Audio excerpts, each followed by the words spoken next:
Jake Miller stared at the silver card in his hand. It had appeared under his apartment door that morning. No name, no return address, just coordinates and a time, 1400 hours. The address was for a building downtown that he had never noticed before. Though he had walked past it hundreds of times, he shouldered his old military backpack and headed out. Jake had been out of the Army for 2 years now, but old habits die hard. He still woke at 05:30, still folded his clothes with crisp precision, still kept his gear ready. What he did not have anymore was a purpose. The factory job was boring. The people were nice but did not understand him. They had never seen real combat, never felt the rush of demolition's work, never understood why he missed the danger. The building was plain gray concrete. No signs, no windows below the 5th floor. Jake pressed the button beside the heavy metal door. A voice crackled through an ancient intercom, speaking in what sounded like a language made of static and whistles. Jake Miller? I got this card." He held it up to where he assumed a camera might be. The door buzzed open immediately. The lobby was stark white and empty except for a single elevator. Inside, there was only one button. Jake pressed it. The elevator moved sideways first, then down, then sideways again. His military training kicked in as he mentally mapped the route, though it made no sense. They were definitely underground now, but the elevator kept moving horizontally. When the doors opened, he stepped into chaos. At least it looked like chaos at first. Beings of every conceivable shape and size rushed past him. A creature that looked like a walking crystal formation bumped into him, leaving frost on his shoulder. Something with too many arms and eyes drifted overhead. A small furry ball with legs scurried between his feet, chittering in panic. "Miller, Jake, human, expected." The voice came from above. He looked up to see a vaguely reptilian figure hanging from the ceiling, clipboard in one of its 4 hands. "Follow me. Now." Jake followed the creature down a series of corridors that defied Earth architecture. The walls curved in impossible directions. Signs were posted in at least 20 different scripts, none of which resembled any human language. They stopped at a door marked with a simple red X. Inside, a massive crystalline being sat behind a desk that seemed to grow from the floor. Its body reflected light in fractals, making it hard to look at directly. "Sit," it said. The voice sounded like wind chimes caught in a storm. "I am Commander Zix Thaler. You are Jake Miller, explosives expert, formerly of the United States Army." Jake sat. The chair felt like it was made of gel, but somehow supported his weight perfectly. "That's right, though I still don't know what this is about. The card just said to come here." "We have a problem," the commander said. Its crystalline form shifted, creating new patterns of light. "The Galactic Defense Consortium needs weapons testers. Every species contributes soldiers for this duty. Earth joined the consortium last month. You are Earth's contribution." "Wait, what?" Jake leaned forward. "Galactic Defense? Earth joined something? Since when do we have aliens?" "Since always. Your government has been hiding it. Not important now." The commander waved a hand made of what looked like frozen light. "What matters is this. You test weapons. We need to know they work properly before we trust them in combat against real threats." "What kind of weapons?" "Energy weapons, kinetic weapons, biological weapons, experimental weapons, all designed to stop the enemies of the consortium." Jake felt a grin spreading across his face. Real weapons testing. Something with purpose again. Something with that edge of danger he had been missing. "When do I start?" "Now." Commander Zix Thaler stood. To Jake's surprise, it was only about 5 feet tall, but its crystalline body seemed to pulse with authority. "Dr. Ven Taco will show you the testing facility. Fair warning, human Jake Miller. Be careful. These weapons are designed for standard galactic physiology. They are quite powerful." Jake followed another alien down more twisted corridors. This one looked like a deep-sea creature with tentacles where arms should be. It wore what might have been a lab coat, though it had at least 12 sleeves. "I'm Dr. Ven Taco," it gurgled. "I design weapons, you test them. Simple arrangement." They reached another door. Inside is your testing chamber. We observe from above. You wear suit for protection. Very important. The testing chamber was huge. A cube about 50 feet on each side. The walls, floor, and ceiling were covered in scorch marks, dents, and what looked like acid burns. At one end was a table with a weapon that resembled a cross between a rifle and a flashlight. That is Mark 7, energy blaster, Dr. Ventaco explained. Standard sidearm for infantry, very effective. Put on suit first. Jake looked at the suit they offered him. It was bulky, metallic, and covered in so many layers of padding it looked like it could stop a tank round. Is this really necessary? It's just a sidearm, right? Oh yes, very necessary. Most species wear full armor just to test lowest setting. Please, safety first. Jake shrugged and started putting on the suit. It was awkward and heavy, but he had worn worse in the desert. Through the chamber's window he could see a growing crowd of aliens gathering to watch. Some had what looked like medical equipment ready. Why all the doctors? He asked as he sealed the helmet. Standard protocol for weapons testing. Always. Have medical team ready. Dr. Ventaco's tentacles writhed nervously. Please take weapon. Set to lowest power. Aim at target on far wall. Jake picked up the blaster. It was surprisingly light and fit his hand perfectly. The target was a simple bullseye about 30 feet away. He thumbed what he assumed was the safety and raised the weapon. Ready when? You are. He called out. Beginning test. Level 1. Fire when ready. Jake squeezed the trigger. A pale blue beam shot from the barrel and hit the target. There was a small pop and a slight warm sensation on his shoulder where the recoil pad touched. His suit. Direct hit, he announced. That was nice. Can we try level 2? But when he looked up at the observation window, every alien in sight had their mouths open. The medical team was rushing forward. Dr. Ventaco's tentacles were frozen mid-air. Hey, everything okay up there? Jake checked his suit readings. Everything was green. The weapon works fine. No damage to the suit or anything. You felt nothing? Dr. Ventaco's voice shook slightly. Just a little tap on the shoulder, like someone bumped into me. Should I try a higher setting? There was a long pause. Then, from the back of the observation room, Jake heard a thud. Someone had fainted, then another, and another. Perhaps we should call it a day, Commander Zixthaler announced, though Jake could hear amusement in its wind chime voice. But we just started. Come on, let me try level 5 or something. I promise I can handle it. The remaining conscious aliens stared at him like he had just volunteered to juggle live grenades. Tomorrow, the commander decided. Today we analyze results and order stronger coffee for the medical team. Jake started removing the bulky suit, disappointed. He had been hoping for something with more punch, but there was always tomorrow. Jake arrived early the next day, coffee in hand, eager to start. He had spent the night researching weapons online, though he doubted anything on Earth compared to what he saw yesterday. The receptionist was a blob-like creature that spoke through. A translator device. Commander says testing floor. Same place. More doctors today. Jake nodded and headed to the elevator. Today he dressed lighter. Just normal clothes and his old army boots. If the aliens thought their weakest weapon was too strong, he figured the massive suit was overkill. The testing chamber already had a crowd waiting. Dr. Ventaco's tentacles waved when it saw him. Human Jake Miller. Good morning. We have new weapons today. More powerful. Are you ready for suit? Actually, I was thinking maybe we skip the suit today, unless it shoots actual lasers or something. The room went silent. A small insectoid creature dropped its clipboard. Dr. Ventaco's tentacles drooped. No suit, but we are testing Mark 9.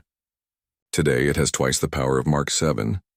Twice, so like a medium punch instead of a light tap, I think I'll be okay. Commander Zixthalar entered through a side door. Its crystalline form was dimmer today, like it had a hangover. Yesterday was most unusual testing session in consortium history.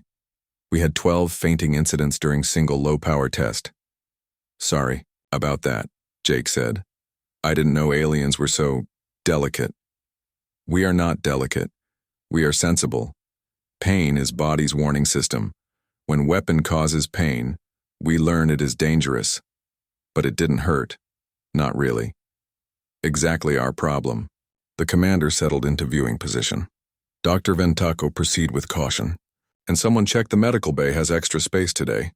Jake entered the chamber. Today's weapon looked meaner, black metal, longer barrel, and it hummed with energy even when inactive. The target wall had been reinforced with some kind of shimmering barrier. This is Mark 9 energy rifle, Dr. Ventaco announced. Standard setting can penetrate 6 inches of battle armor. We start at lowest level. Jake aimed and fired. Blue fire shot out, much brighter than yesterday. It hit the target with a sharp crack. Jake felt warmth on his chest where the recoil spread. Nice one. Little more kick to it. Can we bump it up to medium? You want higher power? Sure, why not?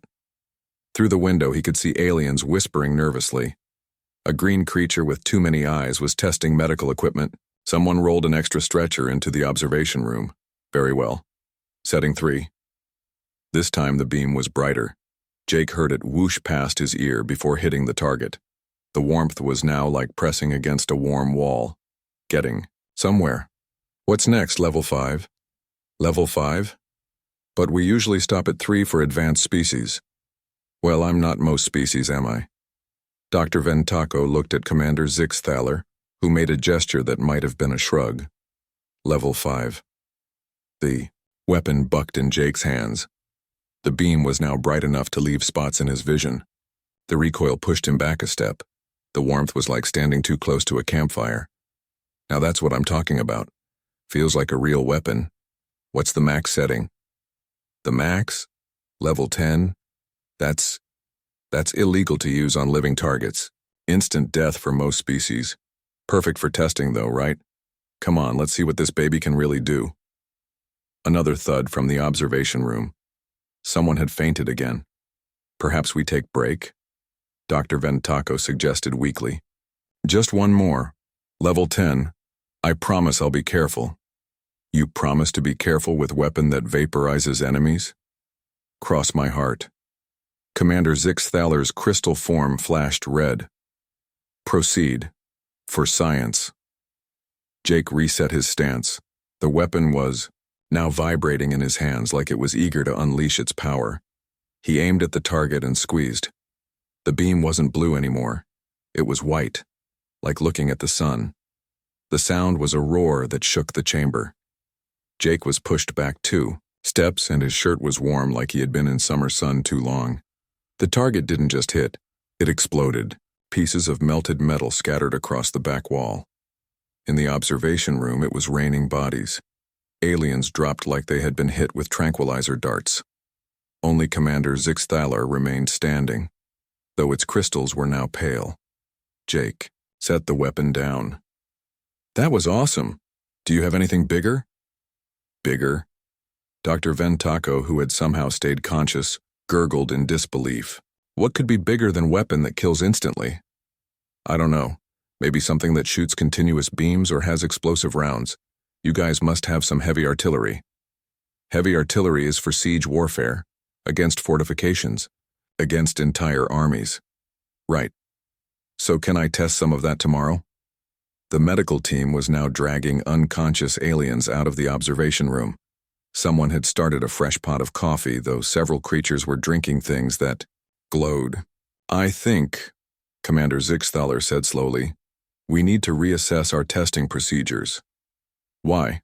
What's wrong with them? You treat weapon that kills most beings as nice start. You ask for something bigger after testing weapon meant for space. Warfare. This is not normal behavior.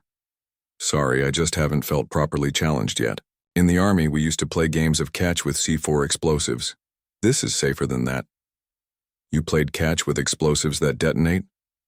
Yeah, good times. Look, I promise I'll tone it down if you want. But honestly, I'd love to try some of that experimental stuff. The dangerous things you probably keep in the basement. Several more aliens fainted. A small furry creature rolled up to Jake. It barely reached his knee and looked like a ball of blue fuzz with eyes. Human Jake, it squeaked. I am Pipsqueak, maintenance worker. Can I ask question? Sure, little guy. Does nothing hurt you? Not even tiny bit? Jake thought about it. Things hurt. Cut myself, feel pain. Break bone, feel pain. But weapons, explosives, that's just business. Good rush, but not pain exactly. Fascinating, Pipsqueak said. Other species we feel warning long before damage. You don't get warning? I guess I do. I just choose to ignore it. Commander Zixthalar overheard this. So humans bypass natural safety systems of body? Pretty much, we're stubborn that way. Tomorrow, the commander announced to the recovering crowd, we test with proper Earth perspective and order trauma counselors for staff. Jake grinned. Does that mean I get to try the really dangerous stuff? The remaining conscious aliens groaned in unison. Jake entered the facility on day 3 wearing a t-shirt that said, I survived weapons testing with a cartoon explosion underneath. He had ordered it online the night before. The staff looked horrified. Dr. Venataco met him at the elevator. Today we test Omega Protocol weapons. These are forbidden for standard testing, only used for planetary siege. Finally, something with some punch, Jake said, cracking his knuckles. No, human Jake Miller. You do not understand. Omega weapons. Destroy cities. They are not meant for biological testing at all. Perfect. I've been waiting for a real challenge. The testing chamber was different today. The walls were now 2 feet thick, made of something that looked like diamond. The observation deck was farther back, behind multiple layers of shielding. Jake counted at least 30 medical staff standing by. This antimatter rifle, Dr. Venataco explained, tentacles wobbling nervously, can punch hole through moon. We test only lowest setting. Jake examined the weapon. It was massive, almost 5 feet long, with cooling vents and warning lights covering every surface. A digital counter showed the power level, 0.01%. 0.01%? Come on. Doctor, that's not even 1%. Let's make it count. Try 10%. 10% would destroy this whole building. How about 5 then? 5% still deadly to everything in 50-meter radius. 1%? Dr. Venataco's tentacles tangled in frustration. 0.5%. Final answer. Jake shrugged. Okay, let's start there. He shouldered the massive weapon. It weighed at least 40 pounds, but his military training made it manageable. The target today was a block of some ultra-dense material that supposedly took planetary weaponry to damage. Are we good to go? Jake called out. Commander Zixthalar was in the observation deck wearing what looked like a full hazmat suit. All staff evacuate to secondary bunker. Begin test. Jake aimed carefully. This thing had serious weight. He pulled the trigger. The antimatter rifle didn't make a sound. Instead, reality seemed to tear. The air got cold, then hot, then cold again. A beam of absolute darkness shot from the barrel. When it hit the target, there was a pop like a balloon breaking. The target was gone. Not destroyed. Gone. Like it had never existed. Jake lowered the rifle. Whoa, that's more like it. Little more recoil than I expected, but nothing serious. Can we bump it to 1% now? But when he looked up, the observation deck was empty. Completely empty. Hello? Jake called. Anyone home? He set down the rifle and walked to the chamber door. It was locked from the outside. Through the thick glass, he could see no signs of life. Even the medical equipment had been abandoned. This is human Jake Miller. Is anyone receiving? Come in, please. Static on the intercom. Then a weak voice. Everyone is unconscious. I am hiding under desk. Please, no more shooting. Jake recognized Pipsqueak's squeaky voice. Hey, little guy. Is everyone okay? Everyone fainted when weapon discharged. Even Commander passed out through shields. You survived 0.5% antimatter blast? Survived? Pip, that was fun. Felt like using a jackhammer. Want to help me test the next level? Are you insane? You just used weapon meant for destroying? Battle stations. Jake found a control panel and managed to unlock the door. The corridors were filled with unconscious aliens. He stepped carefully over them, heading to the observation deck. He found Pipsqueak hidden under Dr. Venataco's desk.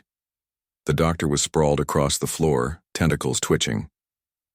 Is there any way to wake them up? Jake asked. Give them time. Never seen mass fainting like this before, Jake started helping aliens into comfortable positions. Some were snoring. One was muttering in a language that sounded like static. The insectoid security chief was on its back, all 6 legs in the air. While they're out, can you show me where they keep the really experimental stuff? Jake asked hopefully. You want to test more deadly weapons while everyone is unconscious? Well, when they wake up, they'll just faint again anyway. Might as well get some work done. Pipsqueak rolled out from under the desk. You truly do not fear death, do you? Not really. Back home, we have a saying. You can't live forever, but you can sure try. On my world, we say if warning signs appear, run away very fast. Different philosophies, I guess. As they talked, aliens began stirring. Dr. Ventaco's tentacles moved first, then its eyes opened slowly. What happened? You all fainted when I test-fired the antimatter rifle, Jake explained. You test-fired? You survived direct antimatter discharge? 0.5%, yeah. Ready to try 1%? Dr. Ventaco fainted again. Commander. Zixtheller sat up next, crystals now gray instead of clear. This is impossible. No organic being survives antimatter weapon, even at lowest setting. Maybe I'm just built different. Hey, I noticed something while testing. When the weapon fired, there was this little fluctuation in the power core. Might be an efficiency boost nobody's mentioned. You took notes? During antimatter test? Old habit. Always document your explosions. In the Army, we learned, please stop talking about Army explosions, the commander said weakly. My crystals cannot handle more. Jake reached into his pocket and pulled out a small notebook. I wrote down everything. Power consumption dropped 12% when the weapon reached optimal temperature. Might be able to increase effective range by routing excess energy back into the main capacitor. Dr. Ventaco, now conscious again, looked at Jake's notes with growing amazement. This is brilliant. No one ever survived testing long enough to notice these details. Happy to help. So can we try full power now? The mass fainting began again. Jake sighed and sat down next to Pipsqueak. Maybe I should have started with smaller explosives. Maybe worlds where predators eat you daily make different kinds of beings, Pipsqueak suggested. You might be onto something there, little buddy. They sat in comfortable silence while the medical team slowly revived their colleagues. In the background, Jake could see the antimatter rifle, still humming with contained power, waiting for its next test. Tomorrow, Jake said to no one in particular, we're definitely going to full power. The conscious aliens groaned and prepared for another round of fainting spells.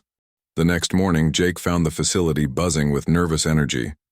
He noticed the lobby had been redecorated with warning, high psychological stress zone signs in multiple languages. At least 50 medical personnel were on standby. Doctor. Venetaco met him at the elevator looking like it had not slept.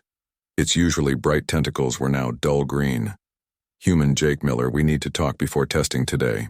Please sit. They went to what looked like a cafeteria. Jake got coffee while Dr. Venetaco explained. Yesterday I spoke with colleagues across the galaxy. No one has seen anything like your resistance to weapons. Most beings feel pain before damage occurs. It is evolutionary advantage. Makes sense, Jake said. Hot stove burns you, so you learn not to touch hot stoves. Exactly. But humans seem to override this warning system. We call it adrenaline. Also, stubbornness. Dr. Ventaco's tentacles waved in what might have been amusement. We ran scans of your test sessions. Your body registers damage warnings, but your brain ignores them. That's pretty much it. Pain is just information. I decide what to do with it. Fascinating and terrifying. Most consortium species evolved on safer worlds. No large predators, moderate climates, few natural disasters. And Earth? Your planet is what we call Death World Category 7, highest rating. Everything tries to kill you. Your species adapted by becoming extremely durable and slightly insane. Hey, we're not insane. Just practical. If you can't change something, you adapt. Commander Zixthelar joined them, its crystals now reinforced with metal bands. After studying yesterday's results, consortium leadership has questions. Would you submit to medical examination? Sure, as long as I can still test weapons afterward.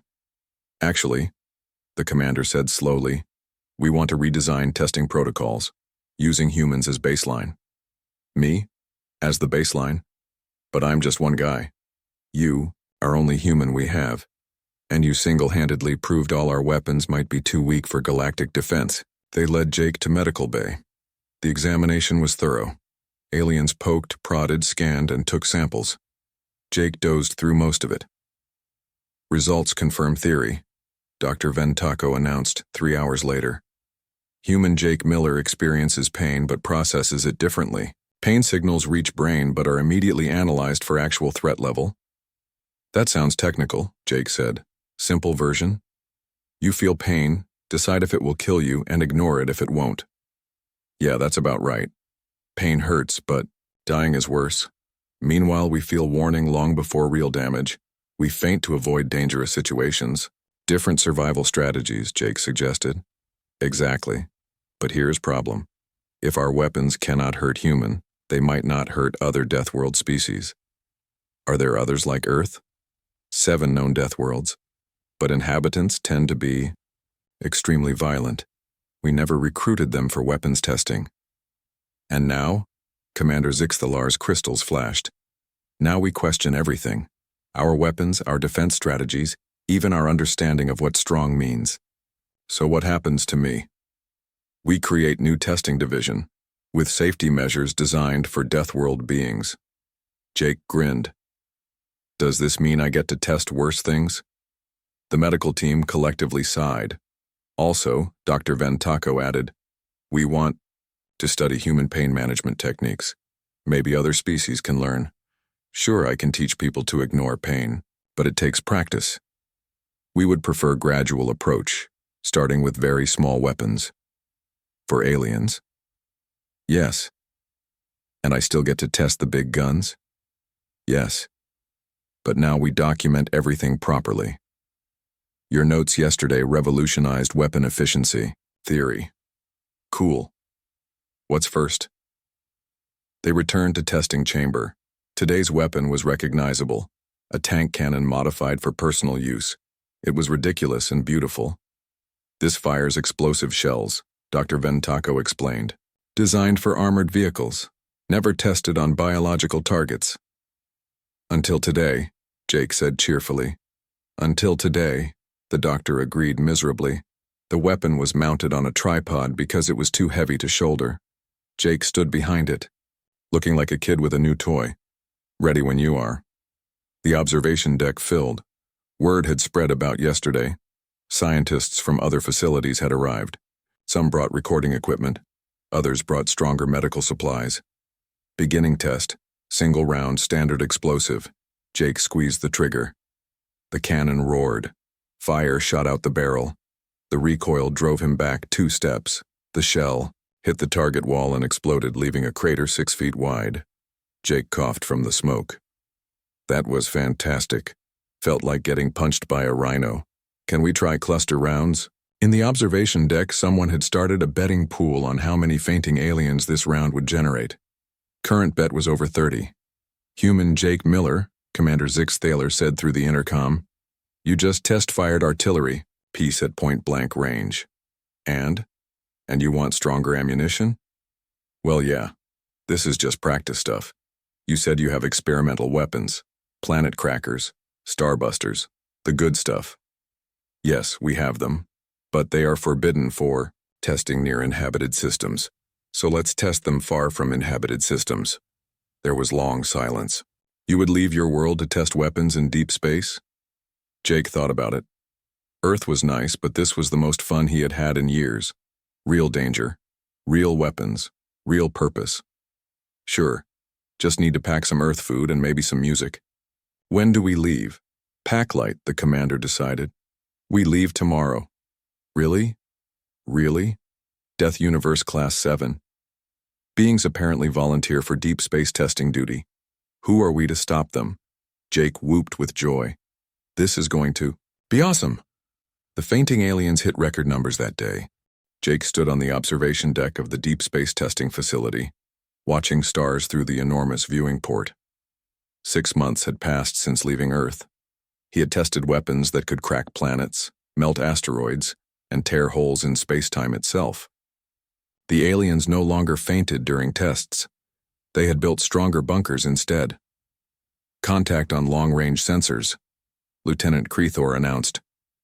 The insectoid security chief had gotten used to Jake's presence, though it still kept extra medical supplies nearby. Unknown configuration approaching fast. How unknown? Commander Zixthaler asked. Nothing in database. Energy signatures are off the charts. Jake finished his coffee. Sounds like we get visitors. Should I suit up? This is no test, human Jake Miller. This appears to be first contact situation. The facility's alarm system activated. Red lights flashed as staff scrambled to battle stations. Jake watched screens showing multiple unknown ships approaching. They are powering weapons, Creethor reported. Configuration suggests siege warfare capability. How do our defenses look? Standard defensive weapons operational, but based on your testing data, they may be insufficient. Jake grinned. Lucky. We have my testing data then. What weapons do we have available? Dr. Ventaco appeared, tentacles dancing nervously. Full arsenal. Everything you tested. But human Jake, these are not targets. These are living beings. Who are shooting at us? First, that changes things. The first enemy blast hit the facility's shields. Everyone except Jake was knocked down by the impact. Alarm screamed as shield strength dropped to 80%. They hit hard, Jake observed. Time to hit back. Jake, Commander Zixthalar said, struggling to stand. You are officially appointed Special Weapons Advisor. Take command of defensive systems. About time. Jake slid into the weapons control chair. The interface was designed for tentacles, but he had learned to adapt. 6 months of testing had taught him every weapon system aboard. All right, team, here's the plan. Load standard antimatter torpedoes in tubes 1 through 6. Prime the Nova cannons and prep the black hole generator just in case. Black hole generator? Creethor's compound eyes widened. But that requires deep space minimum safety radius of 1 light year. We're in deep space. And those guys fired first. The second enemy volley hit. Shields dropped to 50%. Half the control stations went offline. Return fire, Jake ordered. Antimatter spread pattern. Let's see how tough they are. 6 torpedoes launched. They impacted enemy shields in sequence. The enemy formation scattered but held. Direct hit. Minimal damage to enemy, Creethor reported. Interesting. They have shields like ours. Let me try something. Jake had discovered during testing that linking weapon systems created unexpected effects. He started connecting controls that were never meant to be used together. Human. Jake? What are you doing? Remember when I accidentally overloaded that particle beam and it punched holes in 3 dimensions? Let's do that on purpose. Warning lights flashed as Jake cross-linked the Nova cannons with the antimatter systems. Dr. Ventaco feinted preemptively. Fire! The combined blast was unlike anything Jake had tested before. Reality warped around the energy beam. When it hit enemy formation, 4 ships simply vanished. Direct hit. 4 enemy vessels destroyed, Creethor shouted, then caught himself. Wait, what did you do? That weapon combination should be impossible. Impossible by your standards. Human standards are different. More incoming. The enemy ships had regrouped. They were firing in coordinated salvos now. Shields dropped to 20%. Multiple systems failed. Jake, we cannot survive another hit like that, Commander Zixthaler warned. Good thing we're not taking another hit. Creethor, evasive maneuvers. I'm preparing the big one. Big one? The weapon I told you never to let me use near anything important. The Universe Ender. Jake began charging the facility's ultimate weapon prototype. It had never been tested. Theory said it could destroy small galaxies. Are you insane? That weapon could kill us all? Maybe, but it'll definitely kill them first. Hold on. The enemy concentrated fire on the facility. Shields failed. Hull breaches on 3 decks. Emergency systems kicked in. Firing in 3, 2, 1. Jake triggered the weapon. Reality shuddered. Time seemed to stop. Then everything went white. When vision returned, The enemy fleet was gone. Not destroyed. Just gone. Like they had been erased from existence. Status report, Jake called out. Alive, Krethor reported weakly. Enemy vessels no longer on sensors. I think you deleted them from spacetime. First contact went well then. Dr. Ventaco revived enough to check readings. Human Jake Miller. You just used weapon that violated 17 physical laws. And it worked. Sometimes you have to break rules to win fights. Word spread quickly through consortium space. Humanity's representative had single-handedly defeated unknown attackers using impossible weapon combinations and complete disregard for safety protocols. Jake was offered any position in the military he wanted. He chose to stay with weapons testing. Why? Not command position? Commander Zixthaler asked. Because someone needs to test the bigger weapons. Today was close. What if they come back with friends? So you want stronger weapons? I want weapons that make today's look like party favors, just in case. The commander's crystals shifted to what Jake had learned was amusement. Of course you do. Very well. We build bigger test facility, in different galaxy maybe. Perfect. And hey, maybe recruit some other humans. I can't be the only one who enjoys this. One Jake Miller is manageable. Multiple might destroy universe. Or save it when the next threat comes. True. Begin recruitment protocol for additional Death World personnel. Jake smiled as he watched technicians load the next experimental weapon. It was shaped like a small moon and had more warning labels than all previous weapons combined. This is going to be fun. Somewhere in the facility, someone had started another betting pool on how many aliens would faint during the first test. The over-under was set at 40. Jake requested they order extra coffee. It was going to be a long, explosive day.